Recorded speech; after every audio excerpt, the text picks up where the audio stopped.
We do not know how they finally caught this particular man, and I'm sure that they will definitely be exploring that. But let's take you back now to Borno State and Yobe State.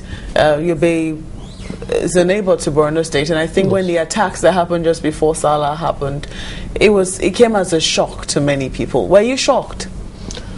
Well, I was shocked, not really shocked for that, because first of all, the whole issue of Boko Haram was a Maiduguri affair.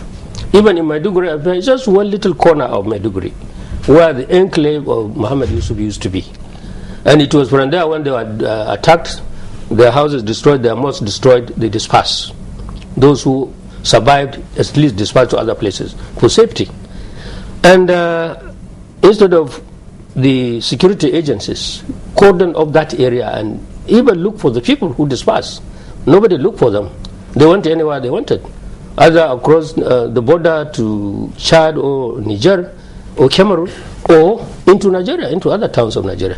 And nobody apologized for anything that happened. Nobody looked for them. There was no help from NAMA. Is it NAMA? This agency, emergency. Nobody looked for them. So it was up to them to fend for themselves. Now, so there was that anger at the initial stage, which could have been really through traditional rulers, through local governments and so on. They could have contained it. There are 27 local governments in Borno State. Only Maiduguri Metropolitan. It's never Jere or it's never Konduga on the left.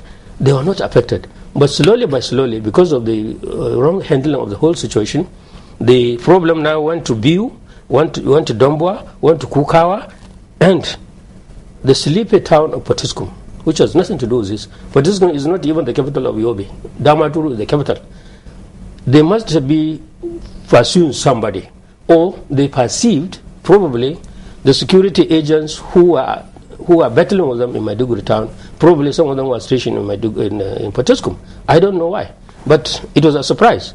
But the innocent people killed in Potiskum is unfortunate. Any human being anywhere killed unjustly is unfortunate. But the authorities allowed it to happen. And if they start doing this thing... How do you mean authorities allowed it to happen? Yeah, because they didn't handle the whole thing properly. I was going to ask you... almost every 100 meters is a checkpoint. Okay. Now, government erred initially in that they didn't destroy the enclave and they allowed the people to move around as they please. But now that there's been this sort of confession that has led to an arrest and prosecution, so to speak, what should government be doing now? What should the security agencies be doing now? They should concentrate on intelligence gathering. It's not the procedure they are pursuing now is counterproductive. You can see that this one is just intelligence. It's not because they terrorize people with guns. People push this guy forward and say, this is one of them. No.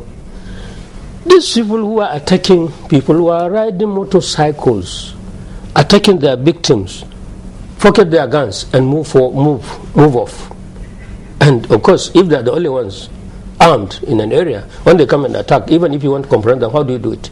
So the security people should concentrate, and this is what we said in one of the programs here. If these people are Okada riders, if they use Okada, why don't security people also camouflage and ride Okada?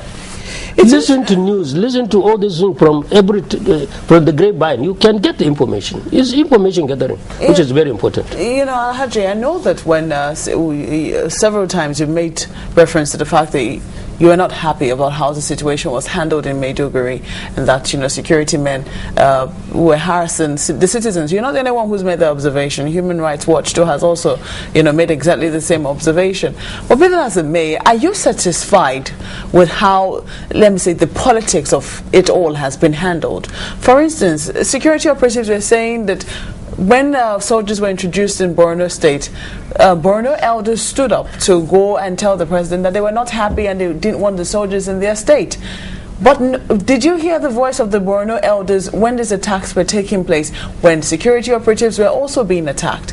In recent times, it seems there's been a very clear-cut dichotomy between security operatives and the people that are supposed to be guarding. Well, I think there are many ways to look at that one. 66 prominent Kanuri people Bonu people.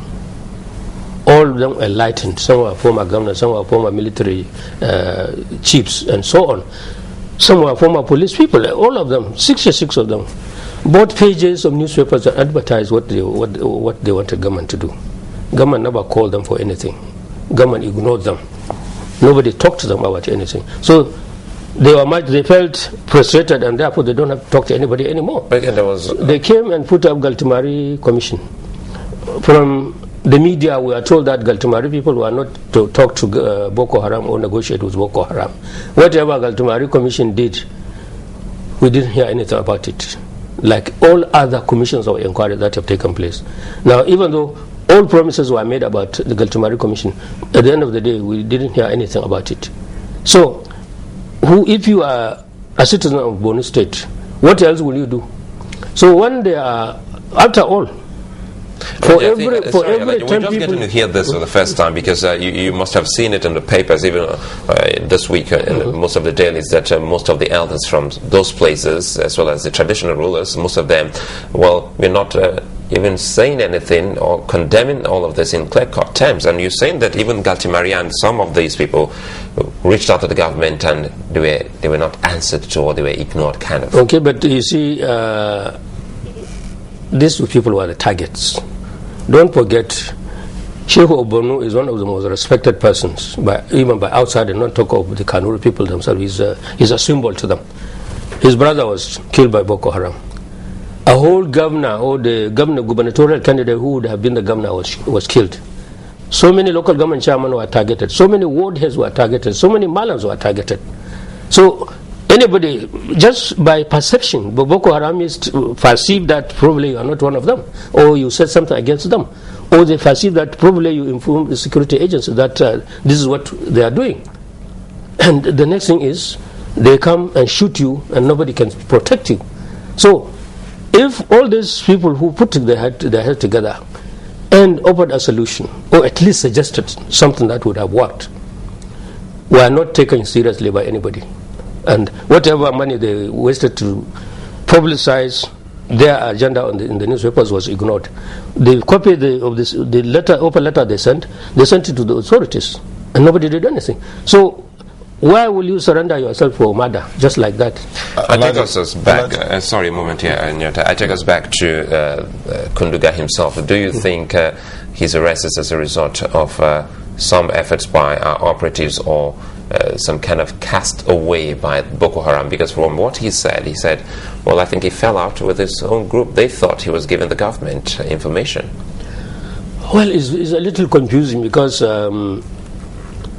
I think what will happen is that when the real case starts with Senator Ndume, I think that's the time we'll get a clear picture. If this is an undesirable element who just call names and say all sorts of things, it's possible, then we'll not get anywhere. But he himself, by his own admission, he claimed that he was, actually I could not remember hearing anything from him. I know I heard Al-Zawahiri. One of the announcements was made by Al-Zawahiri. Whether he's the one or he's borrowing the name from somebody, I don't know. But Abu Kaka and so on are the one who keep talking to BBC and other media, sending messages that they do disagree or disassociating themselves with some of the bombs that have taken place. So it's not their own. So it looks like quite a number of criminals have also capitalized on Boko Haram.